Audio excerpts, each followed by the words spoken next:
Hi guys, I'm back. Today I'm going to read Exodus 17 to 22, Proverbs 15, and Psalm 82.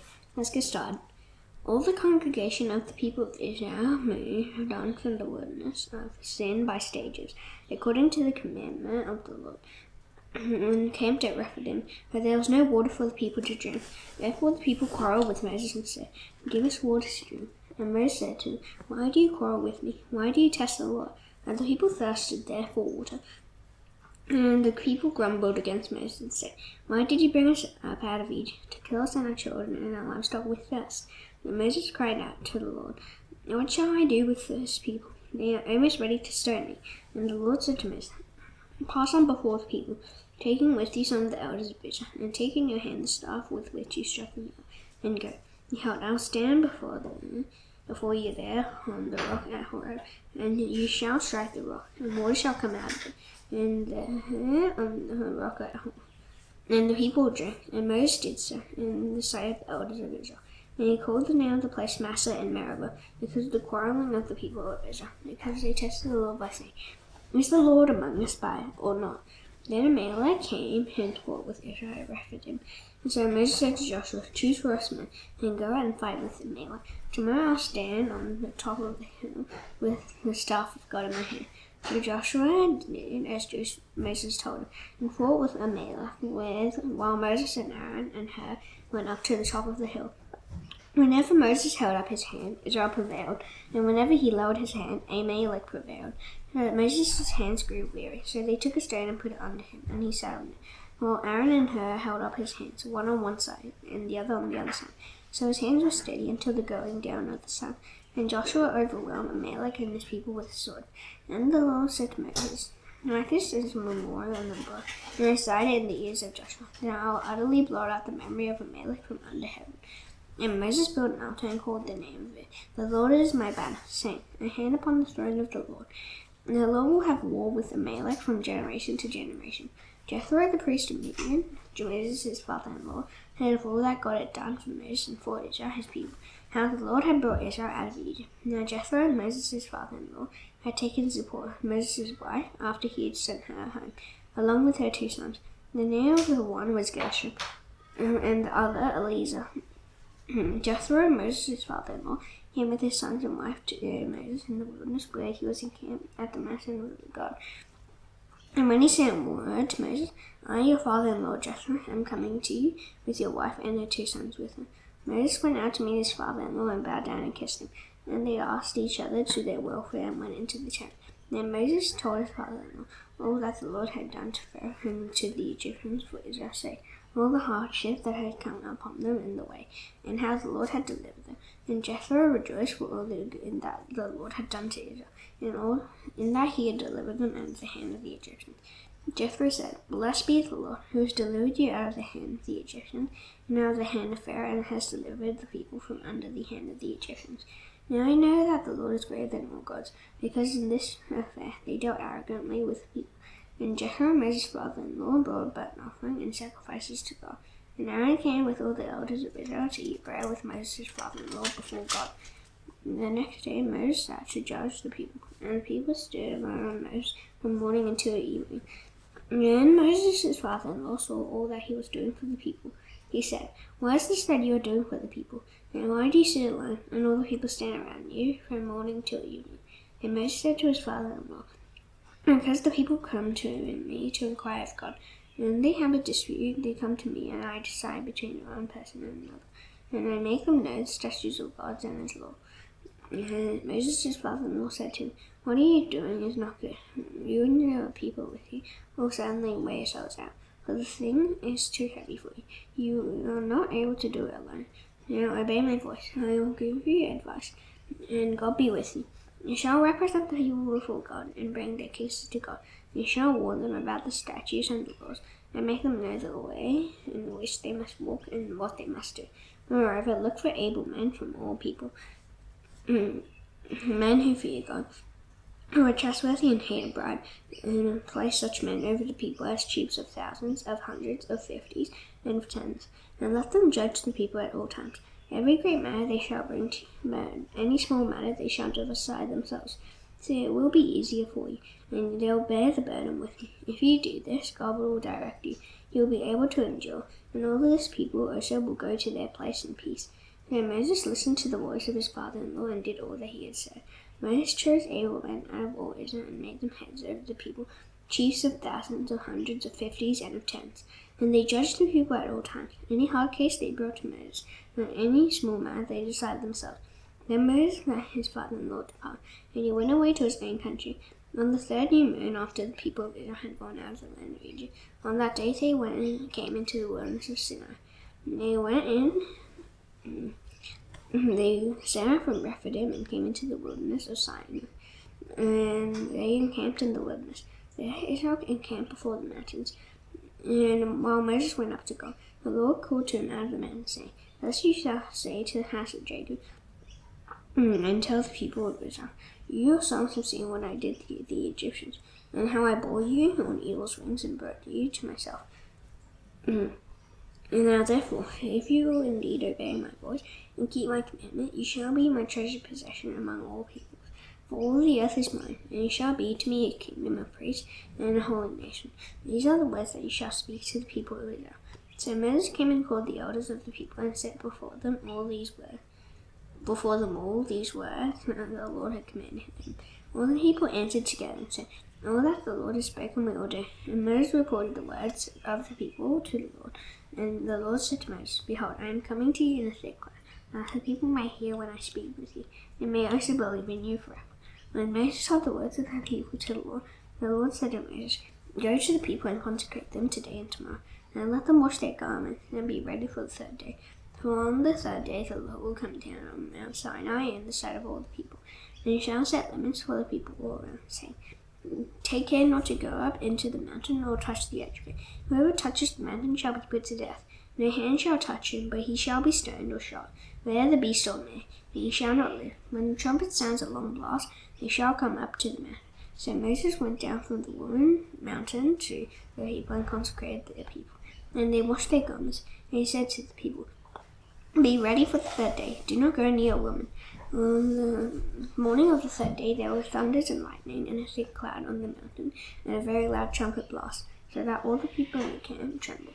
Then Moses brought the people out of the camp to meet God, and they took their stand at the foot of the mountain. Now Mount Sinai was wrapped in smoke, because the Lord had descended on it in fire. The smoke of it went up like the smoke of a kiln, and the whole mountain trembled greatly. And as the sound of the trumpet grew louder and louder, Moses spoke, and God answered him in thunder. The Lord came down on Mount Sinai to the top of the mountain, and the Lord called Moses to the top of the mountain, and Moses went up. And the Lord said to Moses, Go down and warn the people, lest they break through to the Lord and to look, and many of them perish. Also let the priests who come near to the Lord consecrate themselves, lest the Lord break out against them. And Moses said to the Lord, The people cannot come up to Mount Sinai, for you yourself warned us, saying, Set limits around the mountain and consecrate it. And the Lord said to him, Go down, and come up, bring Aaron with you. But do not let the priests and the people break through to come up to the Lord, lest he break out against them. So Moses went down to the people and told them. And God spoke all these words, saying, I am the Lord your God, who brought you out of the land of Egypt, out of the house of slavery. You shall not have no other gods before me. You shall not make for yourself a carved image, or any likeness of anything that is in heaven above, or that is in the earth beneath, or that is in the water under the earth.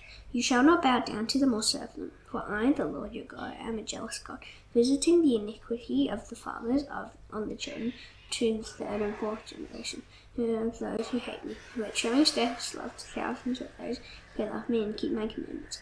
You shall not take the name of the Lord your God in vain, for the Lord will not hold him guiltless who takes his name in vain. Remember the Sabbath day to keep it holy. 6 days you shall labor and do all your work. At the seventh day is a Sabbath to the Lord your God. On it you shall not do any work, you and your son, or your daughter, your male servant, or your female servant, or your livestock, or the sojourner who is within your gate. For in 6 days the Lord made heaven and earth, the sea, and all that is in, and rested on the seventh day. Therefore the Lord blessed the Sabbath day and made it holy. Honor your father and mother, that your days may be long in the land that the Lord is giving you. You shall not murder. You shall not commit adultery. You shall not steal. You shall not bear false witness against your neighbor. You shall not covet your neighbor's house. You shall not covet your neighbor's wife, or his neighbor, or his male servant, or his female servant, or his ox, or his donkey, or anything that is your neighbour's. Now when all the people saw the thunder and the flashes of lightning, and the sound of the trumpet, and the mountain smoke, the people were all afraid and trembled. And they stood afar off and said to Moses, "You speak to us, and we will listen, but do not let God speak to us, lest we die." Moses said to the people, "Do not fear, for God has come to test you, that the fear of him may be before you, that you may not sin." The people stood far off, while Moses drew near to the thick darkness where God was. And the Lord said to Moses, "Thus you shall say to the people of Israel, You have seen for yourselves that I have talked with you from heaven. You shall not make garments of silver to be with you, nor shall you make for yourselves gods of gold. An altar of earth you shall make for me, and sacrifice on it your burnt offerings and your peace offerings, your sheep and your oxen. In every place where I cause my name to be remembered, I will come to you and bless you. If you make me an altar of stone, you shall not build it of your own stones. For if you wield your tool on it, you profane it. And you shall not go up by steps to my altar, that your nakedness might be not exposed on it. Now these are the rules that you shall set before me. When you buy a Hebrew slave, you shall serve 6 years. Then in the 7th he shall go out free, for nothing. If he comes in single, he shall go out single. If he comes in married, then his wife shall go out with him. If his master gives him a wife, and she bears him sons or daughters, the wife and the children shall be her master's, and he shall go out alone. But if the slave plainly says, I love my master, my wife, and my children, I will not go out free, then his master shall bring him to God, and he shall bring him to the door of the doorpost, and his master shall bore his ear through with an awl, and he shall be a slave forever. When a man sells his daughter as a slave, he shall not go out as the male slaves do. If she does not please her master, who has designated her for himself, then he shall let her be redeemed. He shall have no right to sell her to a foreign people, since he is broken faith with her. If he designates her for a son, he shall deal with her as with a daughter. If he takes another wife to himself, he shall not diminish her food, her clothing, or her marital rights. And if he does not do these 3 things for her, she shall go out for nothing, without payment of money. Whoever strikes a man so that he die shall be put to death. If we did not lie in wait for him, but God let him fall into his hand, then I will appoint for you a place to which he may flee. But if a man willfully attacks another to kill him by cunning, you shall take him from my altar, that he may die. Whoever strikes his father or his mother shall be put to death. Whoever steals a man and sells him, and anyone found in possession of him shall be put to death. Whoever curses his father or his mother shall be put to death. When men quarrel and one strikes the other with a stone or with his fist, and the man does not die but takes to his bed, then if the man rises again and walks outdoors with his stuff, he who struck him shall be clear. Only he shall pay for the loss of his time, and shall have him thoroughly healed. When a man strikes a slave, male or female, with a rod, and the slave dies under his hand, he shall be avenged. If the slave survives a day or 2, he is not to be avenged, for the slave is his money. When men strive together and hit a pregnant woman, so that her children come out, but there is no harm, the one who hit her shall surely be fined, as the woman's husband shall impose on him. Then he shall pay as the judges determine. But if there is harm, then he shall pay life for life, eye for eye, tooth for tooth, hand for hand, foot for foot, burn for burn, wound for wound, stripe for stripe. When a man strikes the eye of his slave, male or female, and destroys it, he shall let the slave go free because of his eye. If he knocks out the tooth of his slave, male or female, he shall let the slave go free because of his tooth. When an ox gores a man or woman to death, the ox shall be stoned, and his flesh shall not be eaten. But the owner of the ox shall not be liable. But if the ox has been accustomed to gore in the past, and its owner has been warned but has not kept in it, and it kills a man or woman, the ox shall be stoned, and its owner also shall be put to death. If a ransom is imposed on him, then he shall give for the redemption of his life whatever is imposed on him. If it gores a man's son or daughter, he shall be dealt with according to the same rule. If the ox gores a slave, male or female, the owner shall give to their master 30 shekels of silver, and the ox shall be stoned. When a man opens a pit, or when a man digs a pit and does not cover it, and an ox or a donkey falls into it, the owner of the pit shall make restoration. He shall give money to its owner, and the dead beast shall be his. And when one man ox bites another, so that it dies, then they shall sell the live ox and share its price, and the dead beast also they shall share. Or if it is known that the ox has been accustomed to go in the past, and its owner has not kept it in, he shall repay ox for ox, and the dead beast shall be his. If a man steals an ox or a sheep, and kills or sells it, he shall repay 5 oxen for an ox, and 4 sheep for a sheep. If a thief is found breaking in and is struck that so that he dies, there shall be no blood guilt for him. But if the sun is risen on him, there shall be blood guilt for him. He shall surely pay. If he is nothing, then he shall be sold for his theft. If the stolen beast is found alive in his possession, whether it is an ox or a donkey or a sheep, he shall pay double. If a man causes a field or a vineyard or to be grazed over, or lets his beast loose and his field feeds in another man's field, he shall make restitution to the best in his own field and in his own vineyard. If fire breaks out and catches in thorns so that the stacked grain or the standing grain of the field is consumed, he who started the fire shall make full restitution. If a man gives to his neighbor money or goods to keep safe, and it is stolen from the man's house, then if the thief is found, he shall pay double. If the thief is not found, the owner of the house shall come near to God to show whether or not he has put his hand to his neighbor's property.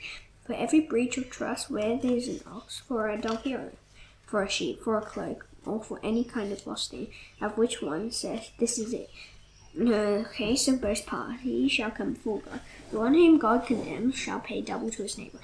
If a man gives to his neighbor a donkey or an ox or a sheep or any beast to keep safe, and it dies or is injured or is driven away without anyone seeing it, an oath by the Lord shall be between them both to see whether or not he's put his hand to his neighbor's property. The owner shall accept the oath, and he shall not make restitution. But if it is stolen from him, he shall make restitution to its owner. If it is torn by beast, let him bring it as evidence. He shall not make restitution for what is being torn. If a man borrows anything of his neighbor, when it is injured or dies, the owner not being with it, he shall make full restitution. If the owner was with it, he shall not make restitution. If it was hired, it came for its hiring fee. If a man seduces a virgin who is not betrothed and lies with her, he shall give the bride price for her and make her his wife. If her father utterly refuses to give her to him, he shall pay money equal to the bride price for virgins. He shall not permit a sorceress to live. Whoever lies with an animal shall be put to death. Whoever sacrifices to any god other than the Lord alone shall be devoted to destruction. You shall not wrong a sojourner or oppress him. For you were sojourners in the land of Egypt. You shall not mistreat any widow or fatherless child. If you do mistreat them, and they cry out to me, I will surely hear their cry, and my wrath will burn, and I will kill you with the sword. And your wives shall become widows, and your children fatherless. If you send money to any of my people who is poor, you shall not be like a neighbor's cloak. You shall not be like a money lender to him, and you shall not exact interest from him. If you ever take a neighbor's cloak and pledge, you shall return it to him before the sun goes down. For that is his only covering, and it is his cloak for his body. And what else shall he sleep? And if he cries to me, I will hear, for I am compassionate. You shall not reveal God, nor curse of the love of your people. You shall not delay to offer from the fullness of your harvest and from the outflow of your presses. The firstborn of your sons you shall give to me. You shall do the same with your oxen and with your sheep. 7 days it shall be with its mother. On the 8th day you shall give it to me. You shall be consecrated to me. Therefore you shall not eat any flesh that is torn by beasts in the field. You shall throw it to the dogs. Proverbs 15.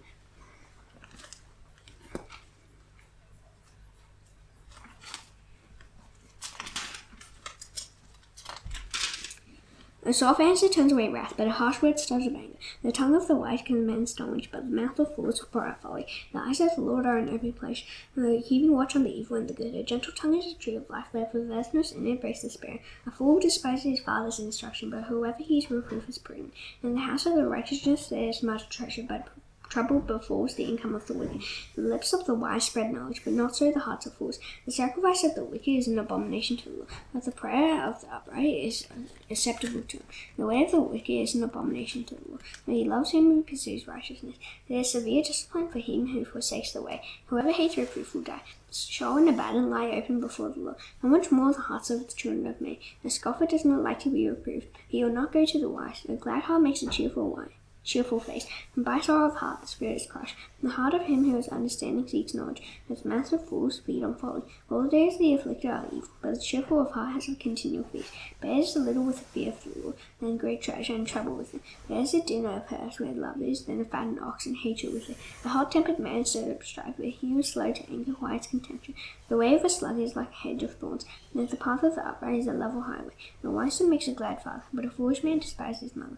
Folly is a joy to him who lacks lessons. The man of understanding walks straight ahead. Without counsel, plans fail, but with many advices they succeed. To make an apt answer is a joy to a man, and a word in season, how good it is. The path of life leads upward for the prudent, that he may turn away from shoal beneath. The Lord tears down the house of the proud, but maintains the widow's boundaries. The thoughts of the wicked are an abomination to the Lord. The gracious words are pure. Whoever is greedy for unjust gain troubles his own house, but he who hates bribes will live. The heart of the righteous ponders how to answer, but the mouth of the wicked pours out evil things. The Lord is far from the wicked, but he hears the prayer of the righteous. In the light of the eyes rejoices the heart, and good news refreshes the bones. The ear that listens to life-giving reproof will dwell among the wise. Whoever ignores instruction despises himself, but he who listens to reproof gains intelligence. The fear of the Lord is instruction and wisdom, and humility comes before honor. Psalm 82.